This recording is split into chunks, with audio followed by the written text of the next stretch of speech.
Facebook's live on Facebook. It just came online. Yeah. Yeah, I think Facebook is live.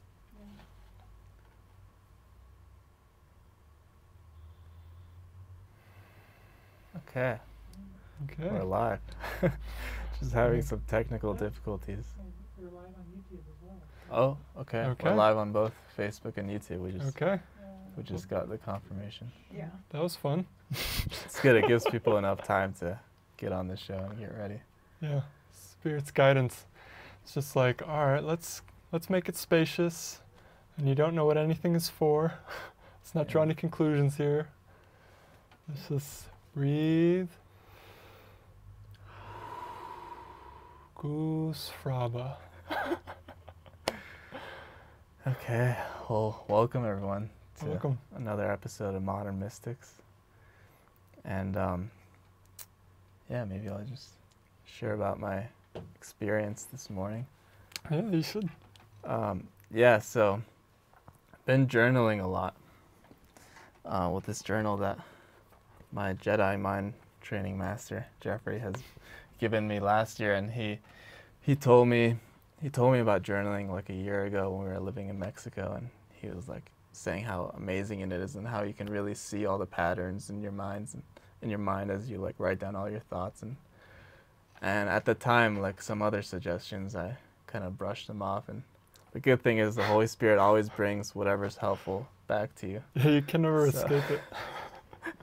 So yeah, just like me and Jeffrey got paired up, like it's really been really helpful for me, and as kind of like a mind training partner, and basically I started journaling again, and it's been amazing every time. It's like if I don't know how I'm feeling, like, or if I know I don't feel that great in the moment, or I feel like something's in my mind, then all I have to do is like take out the journal and just start writing, just like all my thoughts, just start writing them. And eventually like something will like click, or I'll get like an insight, or it'll just get released or something. And yeah, so last night I had some pretty wild dreams, and yeah, they were like, I had gone to visit family, and like there was like a family emergency with like one of the family members, and then yeah, just like some doubt, thoughts, and fear was being reflected in the dream, and then I woke up in the morning, and it was really strange. I just felt like this like intense fear, like almost like terror or something. And I was like, okay. So I just sat down and went into meditation, and it felt like pretty solid, like almost like a solid brick wall or something. So I was like, huh, okay. I'm remembering the part in the Course that says, when resistance is high, dedication, we just don't fight yourself. You know, it's like sometimes the fear level is so high that it's like, okay, just don't fight yourself, you know, just. So I just went and brushed my teeth, and then the morning stuff, and then went to our morning meditation, and then yeah, sort of just gave up trying to move through it in the moment, because I was like, okay, it's pretty intense right now. And so after the morning meditation, I went back to the office, and I just took out the journal. You know, I was like, okay, that's what I'm kind of getting into the practice of doing right now. It's like, okay, I feel something, I'm gonna take out the journal. And so yeah, I just started writing down all my thoughts, and I highly, highly recommend this practice to any of you watching. It's amazing, and you know, the practice is really not censoring anything you're writing.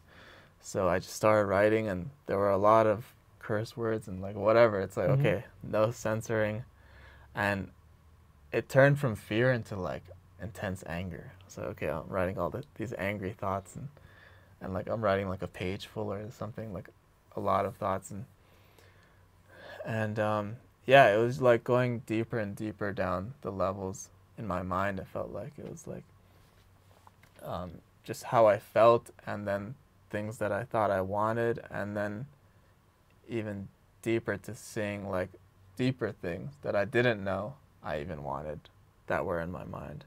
And it was creating some kind of like, I don't know, victim story, or like some kind of like Holy Spirit, I can't believe you did this, like blah blah blah. So I was just writing all the thoughts, you know, and it's a good practice too. I found where when you're writing the thoughts, it's like almost in my mind, it's like a visualizing. Okay, I'm writing them, so as I'm writing them, they're like getting absorbed into the notebook, and the notebook can be like the Holy Spirit or something. It's like no. Well, I was just gonna say that you were sharing. I think it was today that, at least for you, and I feel like this probably would be everyone's experience, that when you're writing down, you can't fake it. You can't, bullshit it. Yeah. It's like maybe when you're, I think when you said maybe when you're talking or something you could, but when you're writing thinking. or when you're thinking, you could, but when you're writing, it's like, no, it's, you can't fake it. Yeah. It's like in the mind, it feels like, okay, ego throws all the thoughts, and it's like I can't tell which ones even like are coming from a deep place and which ones are like deceptions or whatever. But yeah, when you're writing, exactly, it's like all of a sudden it's like I can't write down thoughts that don't land on a deeper level. So that was another really cool thing about journaling that I found.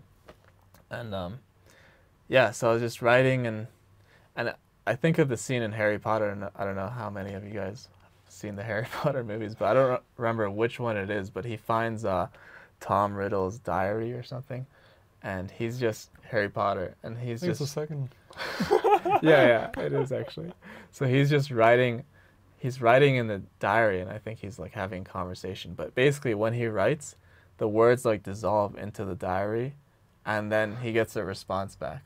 So this is almost like, it feels like the same thing. It's like, okay, I'm writing all my thoughts down, they're getting absorbed in the diary, I'm letting them go, I'm not trying to like hold on to them, and then the Holy Spirit might give me a response back. The difference is, in that movie, it's more like the ego responding back. Right. Yeah. And in this situation, it's more something helpful is coming back. Yeah.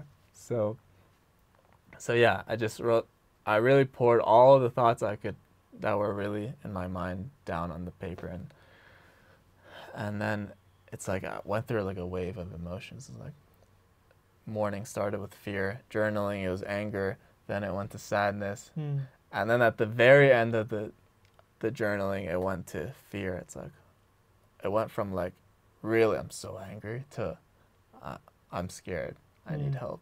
And that's where I ended it at. I need help. And then I walked out of the room, and it was time for our morning meetings, and we have these morning meetings, so I just ate breakfast, and then I went into the morning meeting, and yeah, it's almost like all the journaling I had done like lifted a huge obstacle out of the way to let something like deeper flood through. So basically I just sat down in the chair in the morning meeting, and I felt the sadness, and I just asked, okay, Holy Spirit, what do you want me to do? Like, what should I do? And then I just heard, just remember me, remember your home, remember heaven. And then I was like, okay, and then I just like started dropping, and I just started remembering, and it was just, I mean, you can't even really put words to it, but I basically cried for like what felt like the first time in my life, like actually cried, It's like, had moments, some tears and stuff. I almost never seem to cry in this lifetime, but this time I actually like, wow, it just touched me so deeply, and it's just so beautiful, and it's just beyond words really. But afterwards, the whole group came in the room, and I was just sharing my experience, and Greg asked me, how does it feel right now? And I said, I don't know, it just feels like it's perfection. It feels like there's nothing missing at all. It's like everything's here right now. And then this feeling that it's like, this is just one image, and really it has no substance. I think Mary Baker Eddy says it, like, there's no truth, life, or substance in matter. Like, it was like an experience of that. I was like, oh wow, there's actually nothing. There's no substance here, like, whatsoever on the screen. But there's yeah, it was like there's nothing here on the screen in time and space, but there's everything. And it was almost like, yeah, I guess trying to explain this kind of thing, but but I just felt like this oneness, and I felt like I was part of everything, and then I just felt like basically this world was just a thin little veil over top of it, like, you know, when you're done eating and you want to save your leftovers, you put the wrapping stuff over the bowl, over the plate or Plastic whatever. wrap, The yeah. plastic wrap, yeah. That's what it felt like. So that was just, yeah, it was amazing. And then I just kept hearing one image, one image, one image. And it was just like, wow, this is all just one image. And then eventually this thought came into my mind, like a thought of specialness. And it was like Ricky was talking about on her show yesterday when she said she was in this like awakening experience, and then one day a pretty girl just comes up and holds her hand, and then she's like out of the experience. It was kind of similar to that. I basically had a thought about family, and And that surprised you. You were like, wow, Yeah. family. yeah, it surprised me because when I was journaling, you know, I was writing all these desires, and almost none of them were what I actually thought that Right. I wanted or whatever. Yeah, new Like, it was- phone, relationships. It's like none of them. It was Yeah, like it was- none of your usual ones. Yeah, it was almost this, yeah.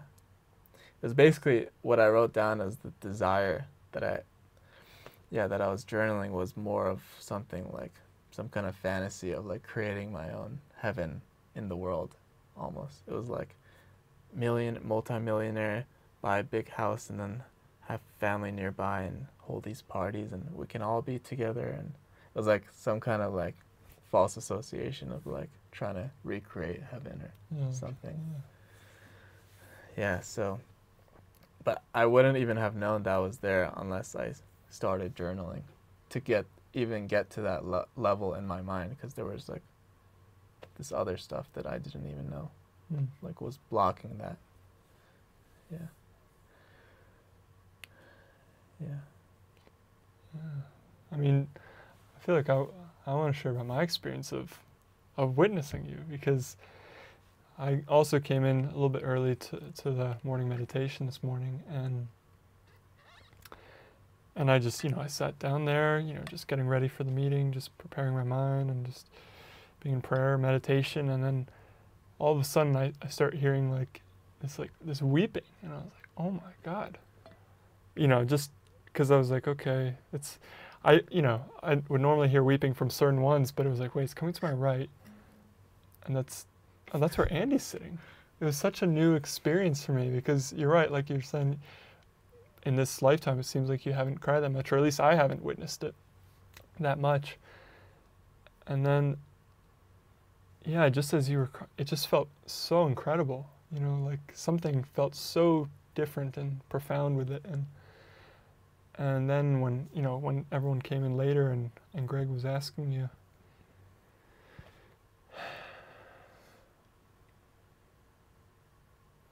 and you were just sharing, like, it just feels so perfect. Like, nothing is missing here. Like, it's everything. You were in this mystical experience, and I was having tears in my eye, like just witnessing you there. Just witnessing you, because it was so different than, like, I was like, oh, there's no Andy here anymore. It was like, it was totally,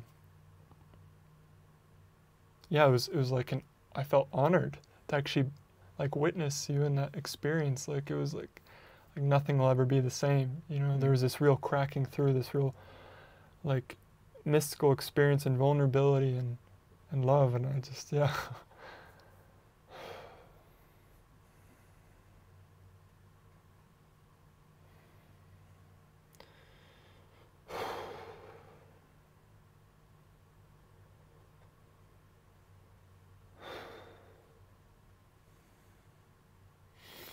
Yeah, I could just really feel you.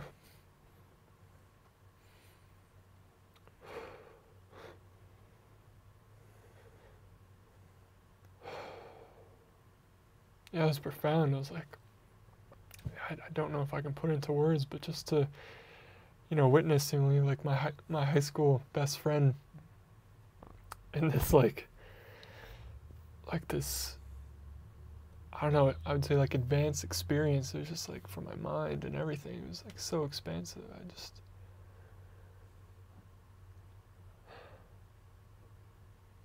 Yeah, because you had, as far as I know, you had never experienced anything like that, or you had never allowed yourself to like be vulnerable or cry or something like that before. And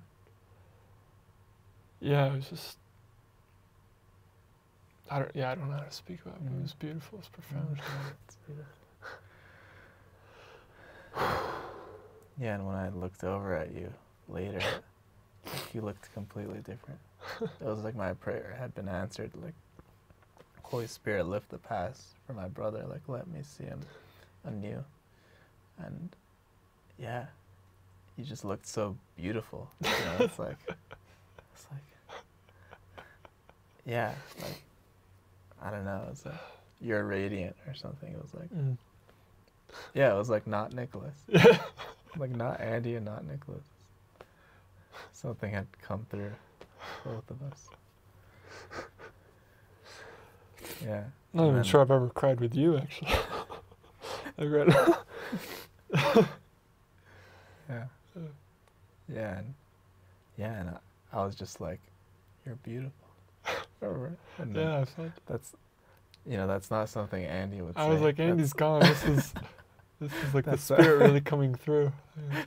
The self-concept of Andy is so like, you know, I don't know, straight male, like, don't act gay or whatever, like, don't, all the that's concepts of embarrassed. that, Yeah, all these concepts, you know, like, I think a lot of guys grow up in high school or in school in general, like, with a lot of conditioning, like, yeah, even if you say, like, it can be the most basic thing, like, oh, I just, like, I was going to say, oh, I just love him, but I guess wouldn't even go that far. I can't even think of an example, but it's like, oh, I like your shirt, you know, and if you're, like, in a group of friends, it's like that, oh, if you say, like, that shirt looks good on you, and you're in, like, a group of friends, it's Right. like, You you got know too what you're far. going to get. Everyone's going to start pointing at you, gay, whatever. So it's like there's that programming, and it's part of, like, the self-concept, too. So it's, like, really wanting to wash all the concepts. You know, anything that is blocking that love, because that's definitely one of them. And I've definitely experienced that for myself. Like, yeah, I've seen it as well. Just where, you know, we touched upon it on during another episode where it was like, yeah, it's like, you know, the guys like would fist bump or high five or something, or maybe like a quick hug, but it's like there's like a 2-second limit at most or something. You know, you can't really be in that hug. You can't enjoy it. You know, it's everything's like really quick because there's such a fear of love, such a fear of intimacy, and so the mind then creates all these concepts and rules and ways of like relating to the world, because there's a much deeper fear of like who am I without these concepts? Who would I be if I actually allowed myself to love my brother as myself, love thy neighbor as thyself, you know, love thy enemy, so to speak. You know, who would you be? Well, you know, you wouldn't be you, really. I can tell you from my own experience, as I've allowed myself to open up my heart to everyone, you know, open up my heart, my mind to everyone more and more, the deeper I go with that, you know, I can tell you, Nicholas is going bye-bye. I don't know who I am. You know, the more I've gone into this, and yet that's been my prayer, because Nicholas, you know, this concept of who I thought I was or who I thought I needed to be has only brought me problems, issues, limitations, you know, lack of love, anger, fear, anything bad, you name it, pretty much. Yeah. And yeah, I'm so grateful for now, just this healing journey with the Course in Miracles, with this community of just really taking the practical application of pure non-duality to heal my mind in a very authentic way through the darkness to the light that's now allowing me to share this love, say like, oh, Andy, I love you, you know, in the truest sense, you know. It's like, oh, I love my brothers, I love my sisters. Just like open up your heart to it. You know? Don't hold back. There's no need.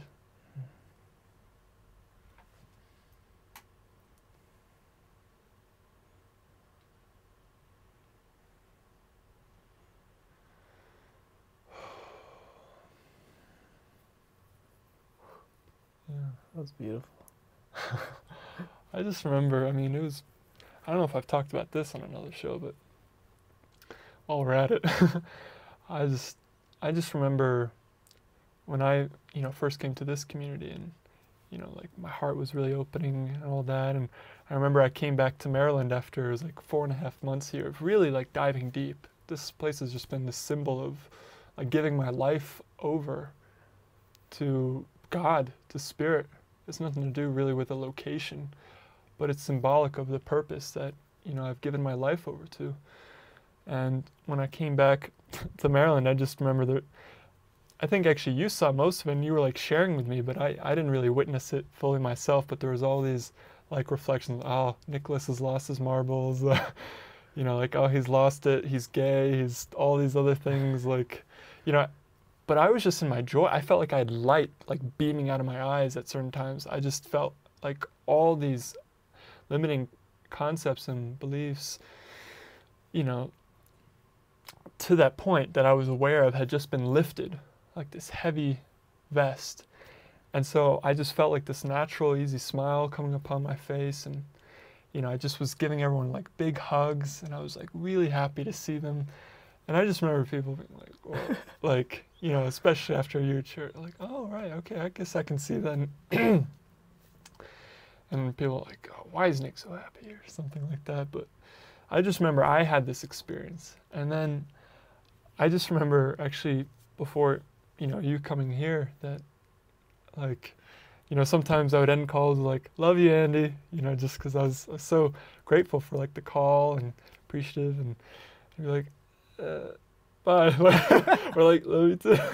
And then I just remember you had your own like deep experience with that silent retreat and then even coming here. And then it just felt like it was all a reflection of my mind where then I noticed on social media or maybe when you're writing to people or writing to me, you were then saying like hearts or loves. And I could just, I just felt because of like my own experience of all of this, it was like, wow, his heart's just really opening. He's finally allowing himself to accept the miracles that we're all, it's in, like, it's our inheritance, all of us, just like the gift of just saying yes to God, yes to this moment of just allowing yourself to be vulnerable, to fall apart and be carried.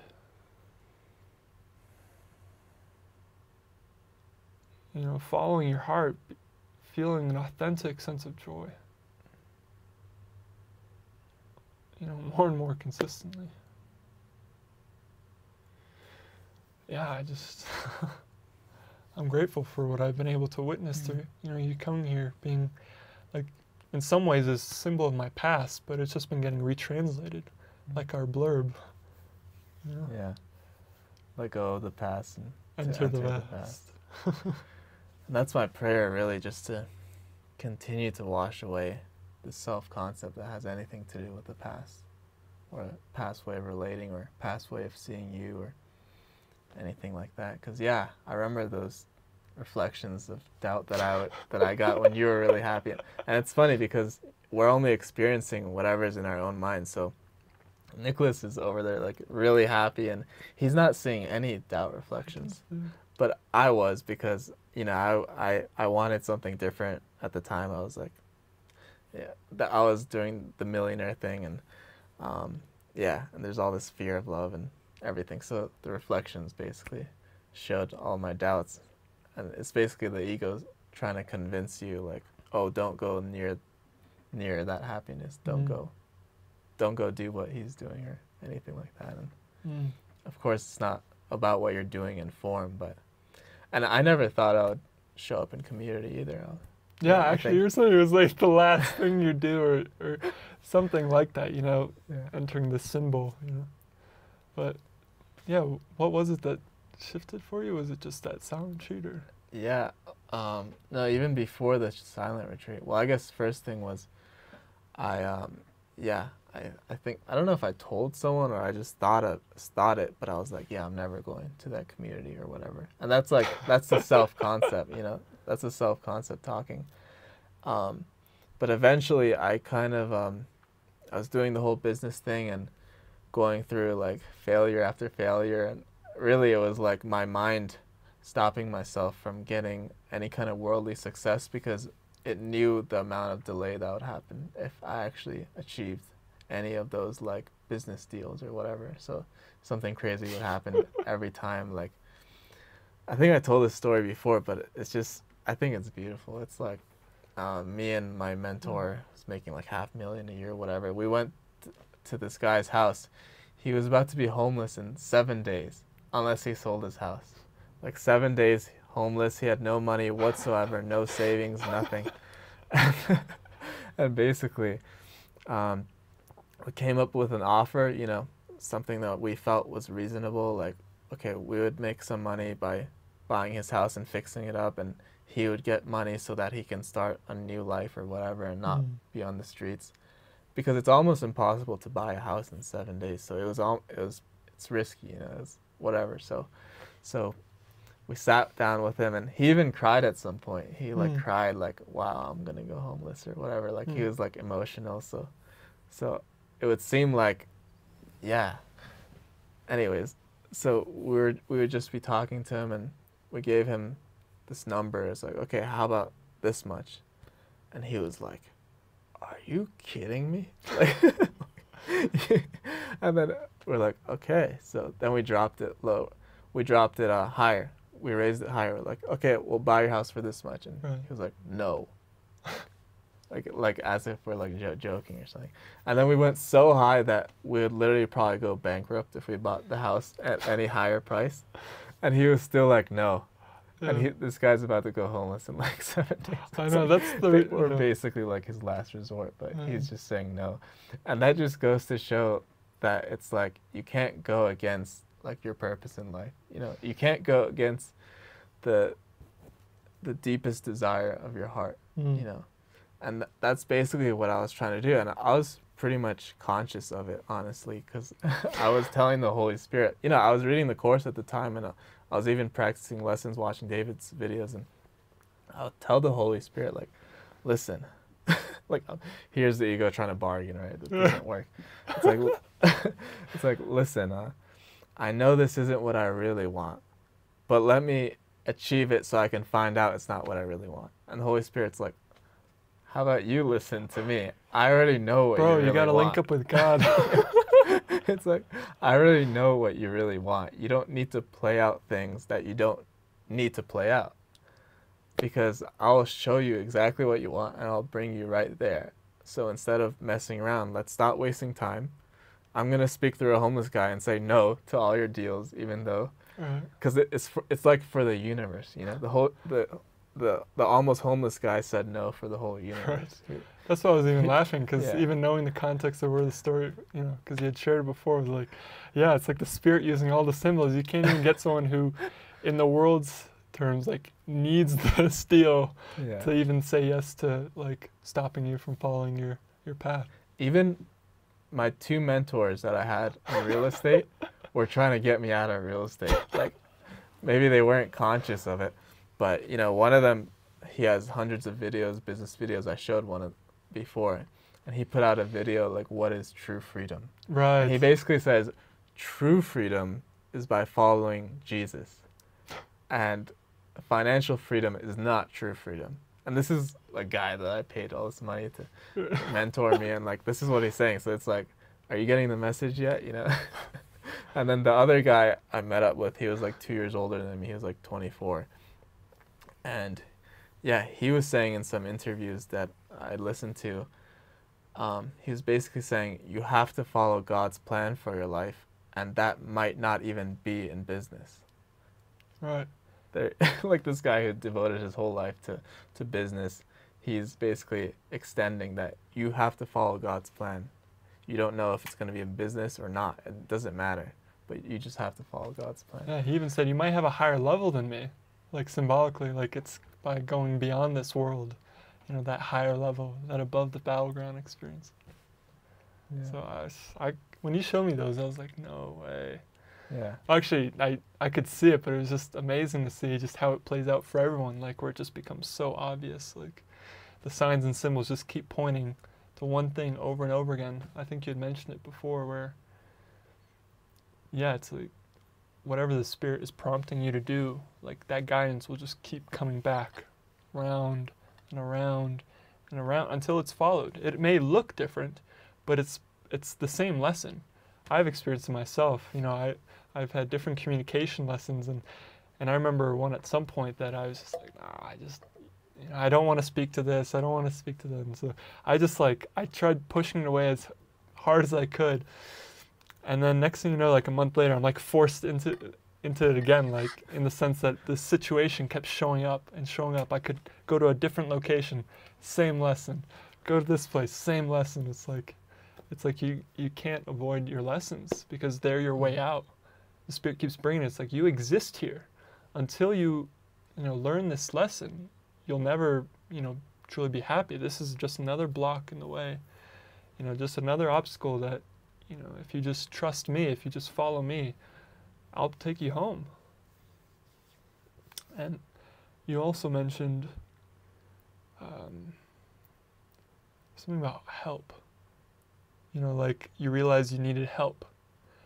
And I was hearing, I heard immediately in my mind that, I think it's from the Course, but it's like, if you knew, like, the situation you were in, like truly, like the metaphysics or how many problems you really have, you'd start asking for help. Like, I forget how it goes. There's a better way of saying it, Right. but I just always found that funny but profound. It's like if you only knew like what was possible, or if you could really see your unconscious mind, you would start asking for help immediately. You wouldn't wait another second. You're like, Holy Spirit, help me now. Here I am. I need your help. Yeah, I need it right now. And it's a convince me prayer. It's a convince me prayer. Show me that there is no sacrifice in following. Show me that there's nothing to lose. Like, show me that I won't lose love, that, what it is show me what it is I really want. Truly, like, convince me.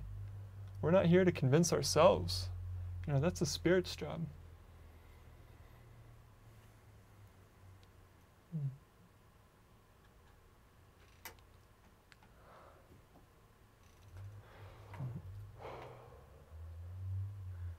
I think our brother Zach wants to share something, so I think I'll switch with him, but maybe we'll do like a short meditation. Okay. Yeah, because Zach has some miracles to share, so we'll just briefly switch and enjoy his miracles. But in the meantime, while he's getting his microphone set up and everything, we'll just do a quick meditation. Yeah, we'll just do a brief meditation so we can all just Yeah. take a deep breath.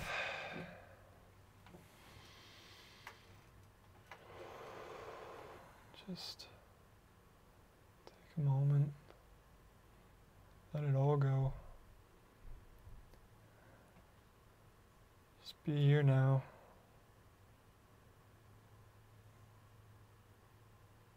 Just be here now.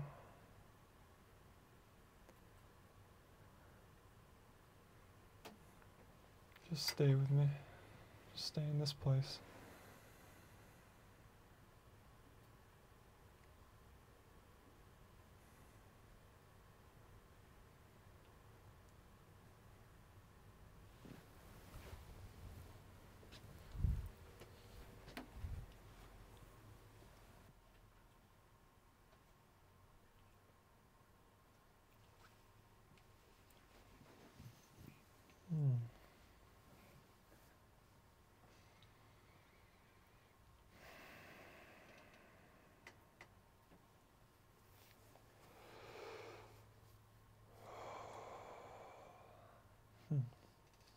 Welcome, Zach.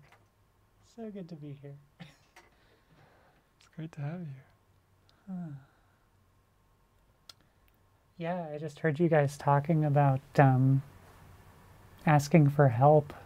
And I think for me, that's been one of the lessons. Like this past week, we've been sort of diving into our function and diving into what we're wanting to do. And it's like, for me, the practical application really hits the road when you can slice time finely enough that you're actually willing to ask for help in every moment. Like, that's how the merge occurs.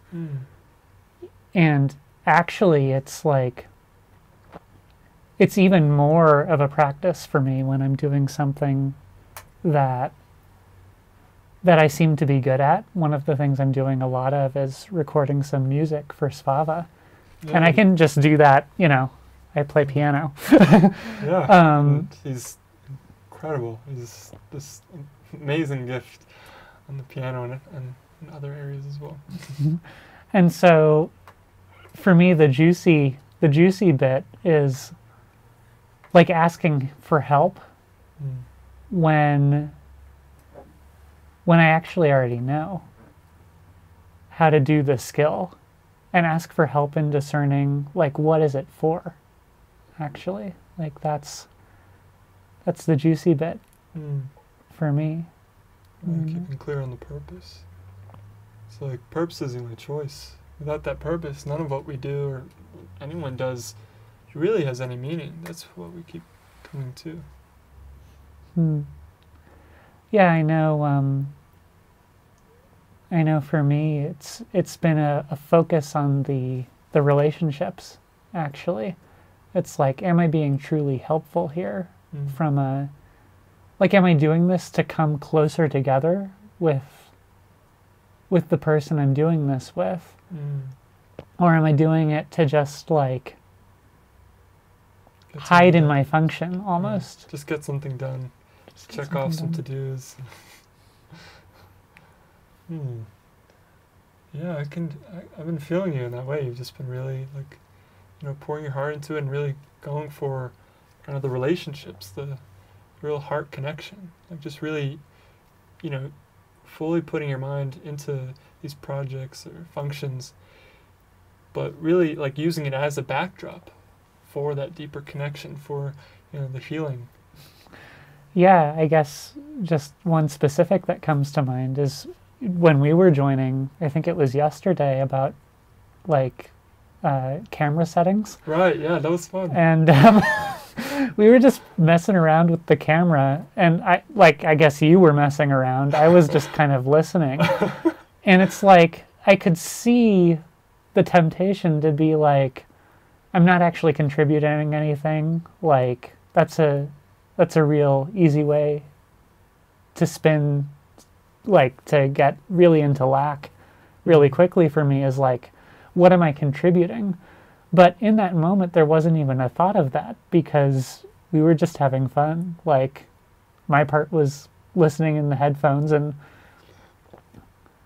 like, the lesson there was just like, whatever I'm doing, if I can take an active role, like if I'm listening, then just fully listen and speak from that place.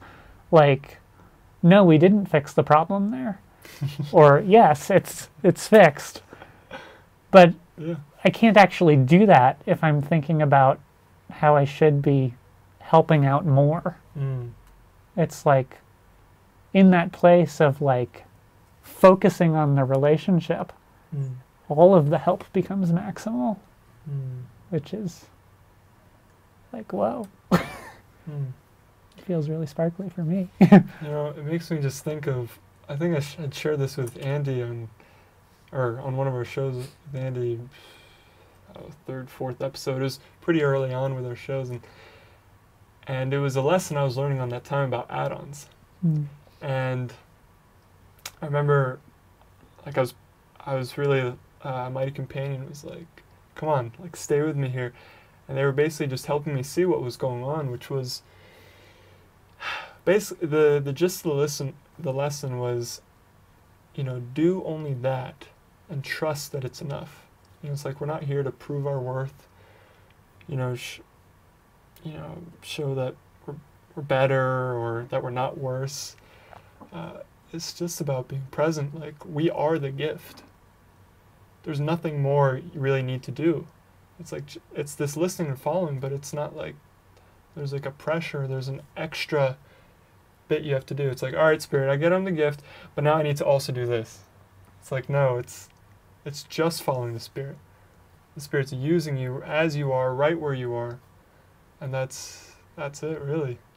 And that's what I've been feeling with you. It's like, no, you're so helpful. Just you being so connected with me, and really that fun little project we were doing with figuring out the camera settings and all that. That was everything for me. You know, it's like I just felt connected with you. I just felt the joy of it. It wasn't really about the camera settings. I probably wouldn't have done it if it was just on my own. It was just like a backdrop for us. Yeah, I am seeing the helpfulness of that because I know in like another area I seem to be working on computer programming and helping out with the SpiriBot. And that requires a little bit more initiative from me.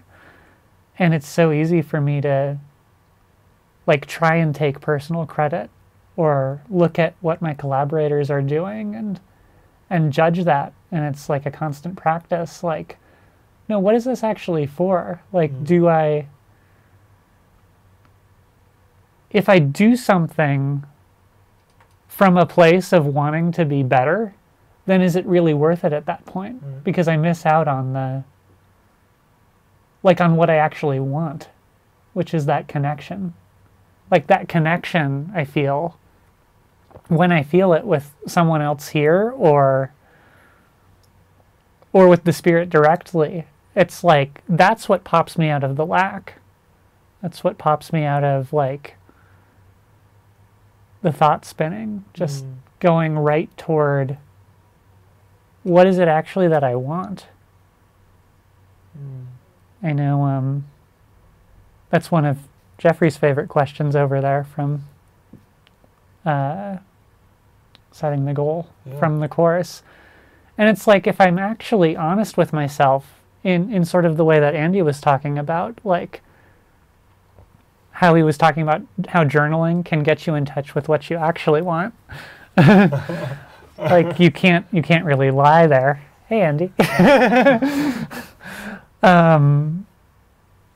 It's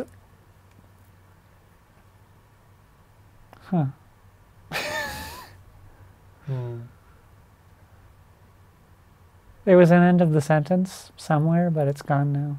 So That's beautiful. just to get Andy back here. That's beautiful, Zach. Yeah. So we miss 60 sometimes. Yeah, that happens to me all the time. Yeah. Okay. Oh, thank you, Zach. Yeah. Thank you, folks, for having me pop on. Yeah. That's a pleasure. Well, I had a thought of ending it here, but yeah. maybe I'll just pray and see if there's anything else I wanted to share. Sure. Not totally sure. Yeah. Thanks, Thank folks. you, Zach. Thank you, Zach. Okay, let's see. It's funny, you don't usually get this on like talk shows or something. No. Like they have this whole script of what they're gonna say, and they're just like following the script, and we have no idea. I'm like, okay, do I have anything else? It's like, okay, let's find out. Right, yeah, we're following another script, but we don't really get to see it in advance. It's like moment by moment. Oh, right, that's my line. That's my line.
think the only thing I wanted to really share is it's like the only reason we hold on to like desires and self-concepts and beliefs is really because of like there's this fear of what will happen if we let them go, like what's underneath that. And I just know my experience every time I've been able to let them go momentarily or whatever, it's like seeing what's underneath that is like so beautiful. But it's almost like this convincing job. It's like, okay, it takes a lot of trust. It's like, okay, you have another experience. So it's like, wow, okay, now another leap of faith. Have another experience, and then just keep building that trust. So, yeah.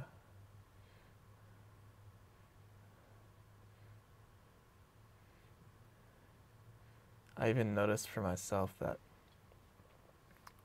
you know, I would always have at least one thing that I would keep in my mind as something that I think I want, just so I can have some kind of like fallback plan. Right.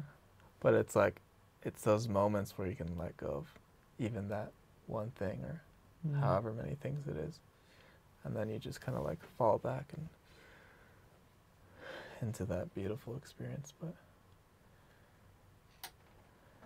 yeah, I just have a prayer to keep trusting and keep taking those leaps of faith, and yeah, really want to go beyond the self-concepts or the mask of the ego. Or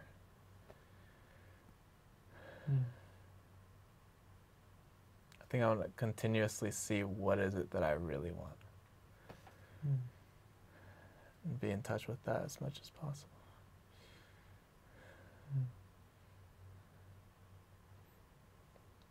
Because it's like, it does feel like there's this fear with getting in touch with what you really want, but it's actually like what you really want is the answer to fear at the same time. So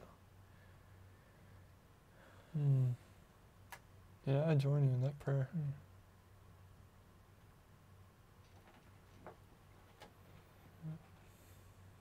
Okay, yeah, I feel pretty complete if you are. Do you have anything you want to?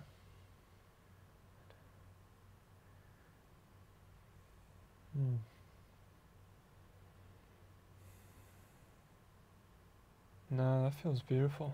I had some thoughts, but I really feel the heart of that, so I think that's a good way to end it this time. Yeah. Okay, well, thank you, brother. Yeah. Thank you, everyone. Thank you, and thank you, Thank you, Zach, everyone. and Jeffrey, and Alexa in the studio. Thank you all very much. Thank you. See you guys next time.